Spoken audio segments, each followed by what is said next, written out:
Look, let's establish once again that there is a huge comet headed towards Earth. Don't Look Up by writer and director Adam Mckay, in my mind at least, is phenomenal. The reviews are very mixed, and this isn't necessarily a review, but more so me just simply breaking down what happened in this film as it relates to what's happening in the world.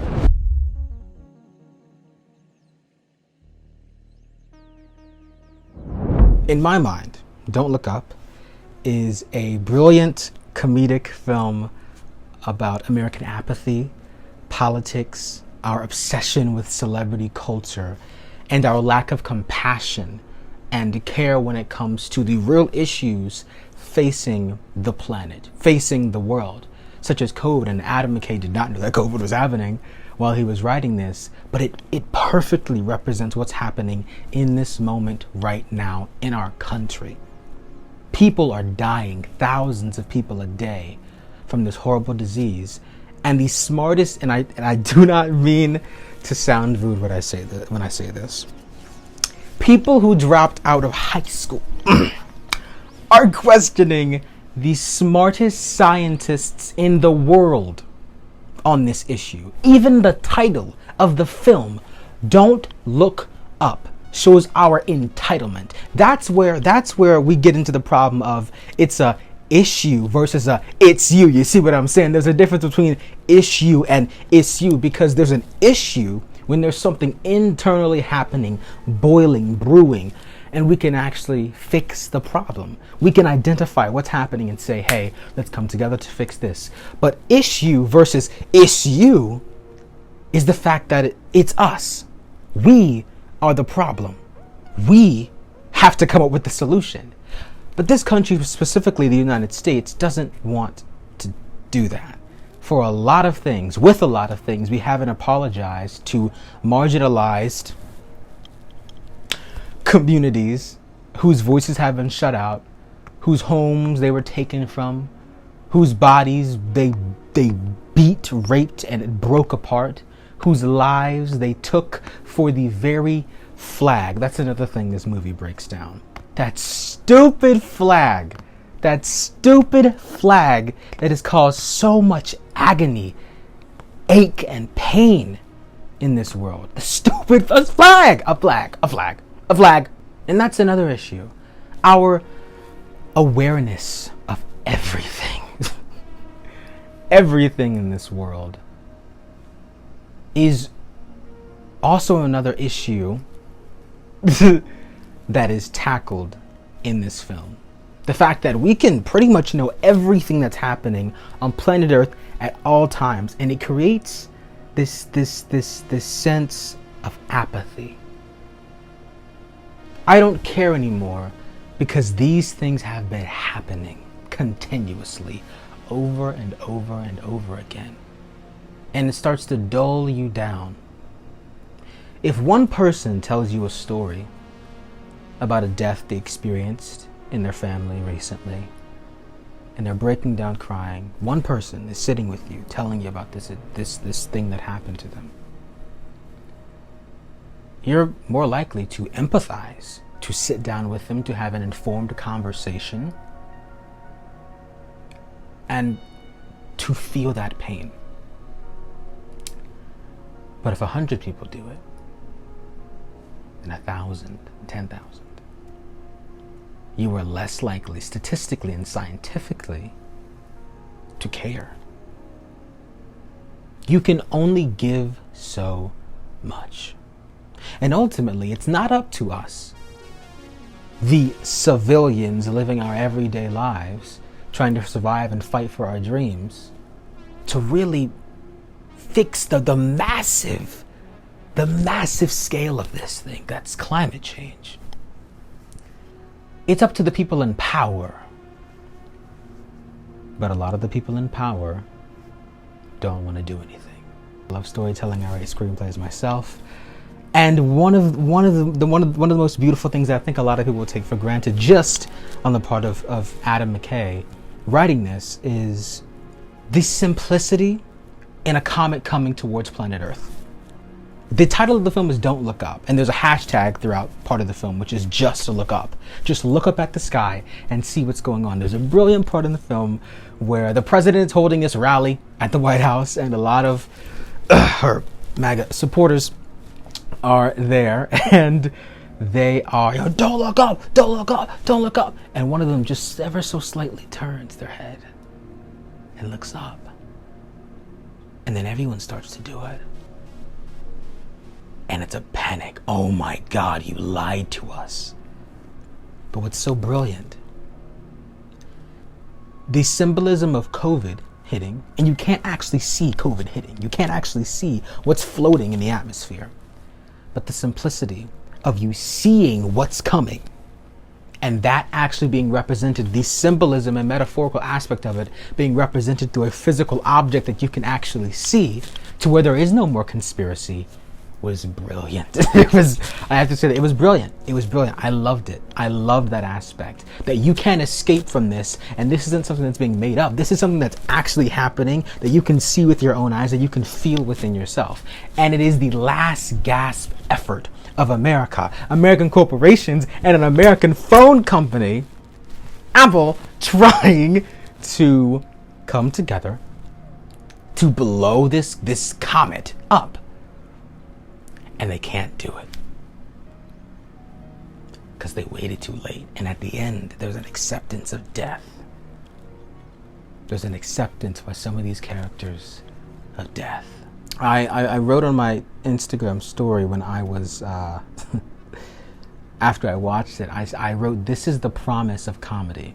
Because in my head, this is what comedy can be used for. This is how amazing it can actually, it doesn't need to be used by Dave Chappelle to cast transphobia. It can be used to take something happening so monumental in the world, and it can shine a light on it in such a way where the only way you can deal with it, the only way you want to deal with it, is by laughing at it. We're too busy tweeting, too busy texting, we're too busy flying. We're too busy. Even when COVID hit. And too busy. Even when COVID hit. Hustle culture, too busy, fight for your dreams in the pandemic when people are dying outside. But we're too busy to deal with the actual issues facing us. But we as human beings, sadly, we don't care. That's the sad truth. That's what this movie points out. That's what Don't Look Up ultimately points out. The politics, the United States Americans' apathy, the modern day apathy, the lack of care that we have. You scroll on Twitter and you can see an advertisement of TikTok right beside the murder of George Floyd. Power, control, the need to be the centerfold. That's what I wrote in a poem called Apathy that I wrote a while ago. And it comes back to me now, reviewing this film, because that's what this is about. The president cares about poll numbers.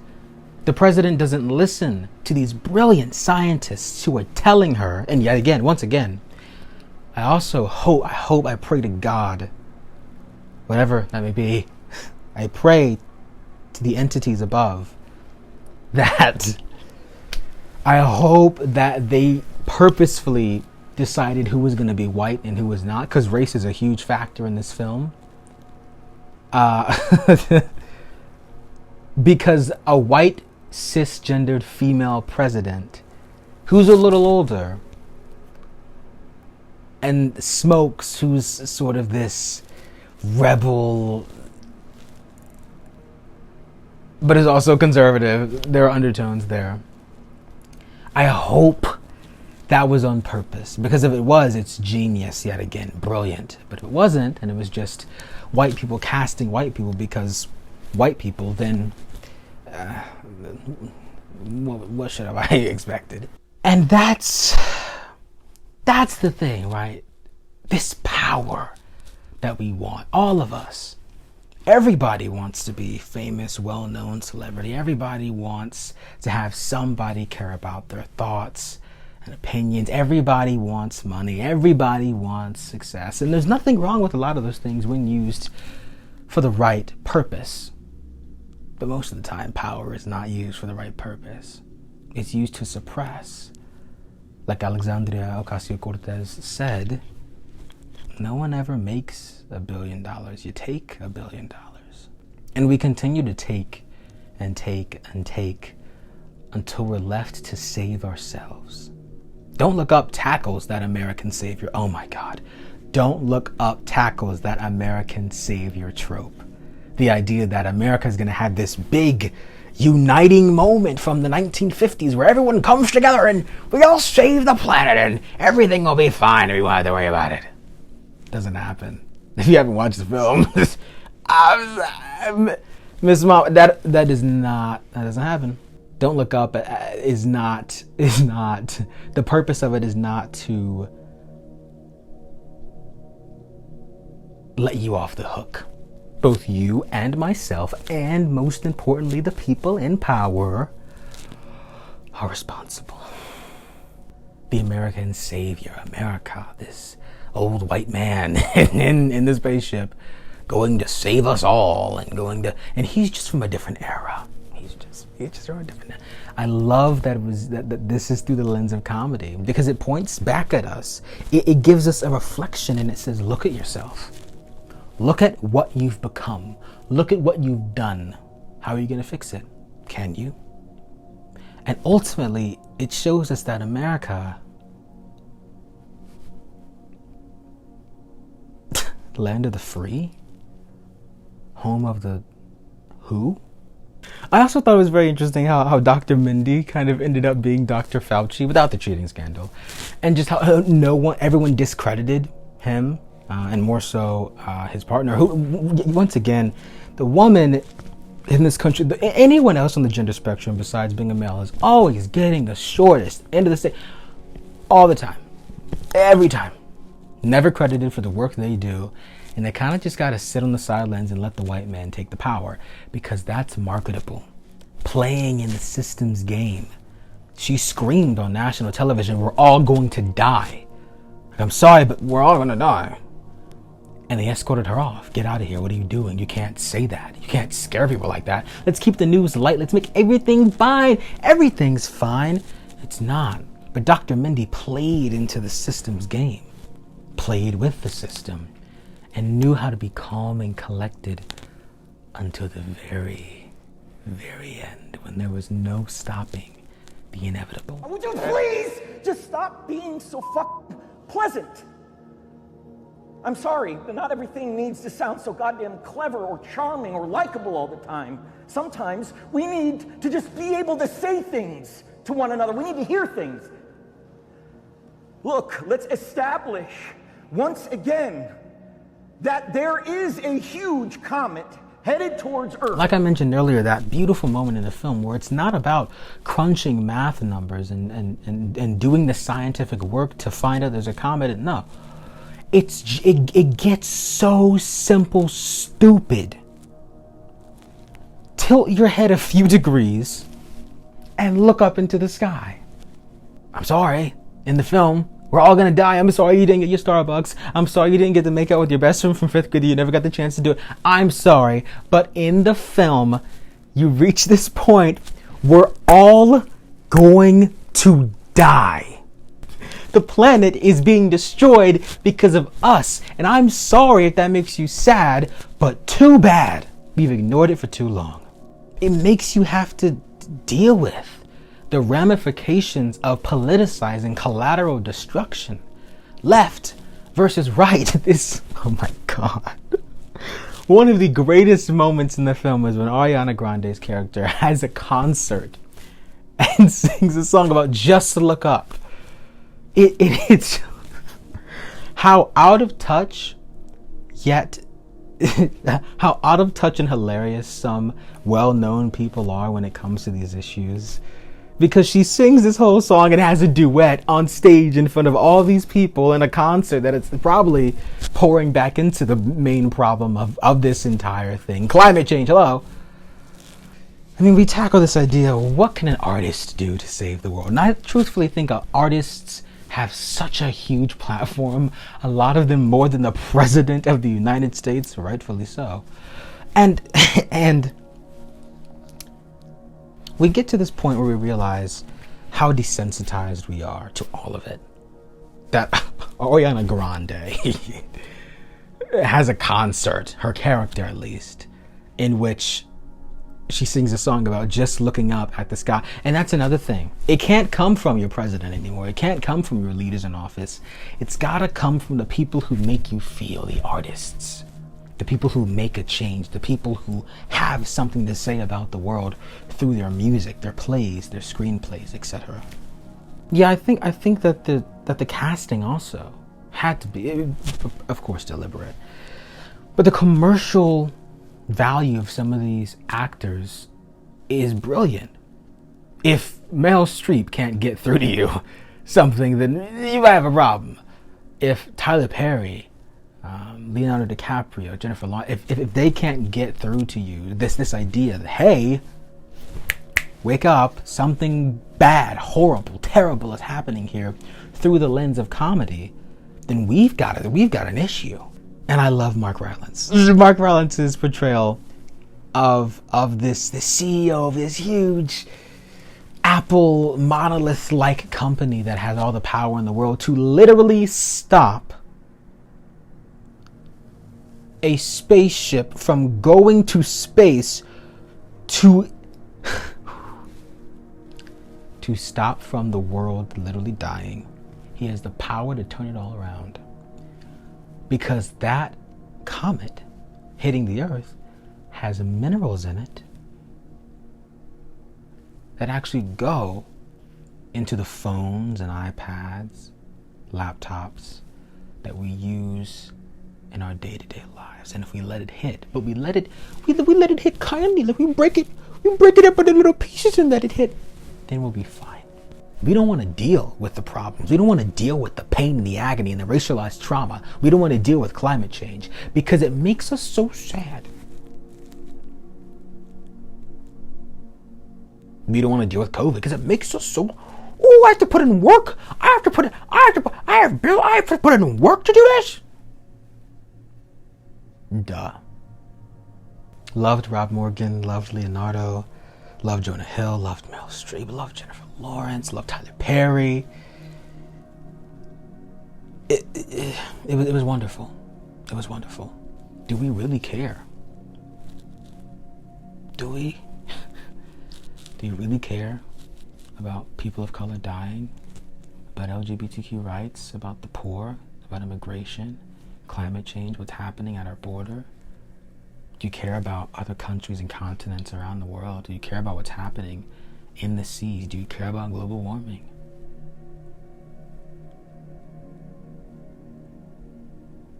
Do you care about trans and non-binary people, youth?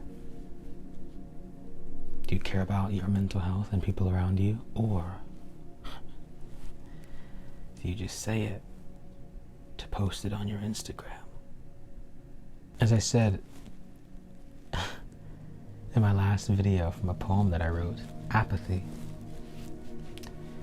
we have the ability to reshape and morph this society's loud clamoring roars into beautiful symphonies.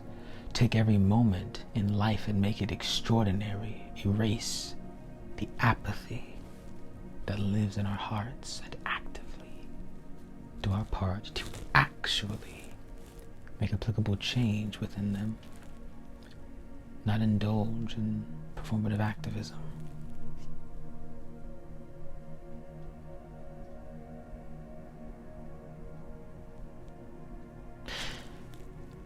I hope something was gained from this video. I hope I learned something. I hope you learned something. And I hope that we can actually take steps to not only fixing climate change, which is going to take a lot, but fixing us.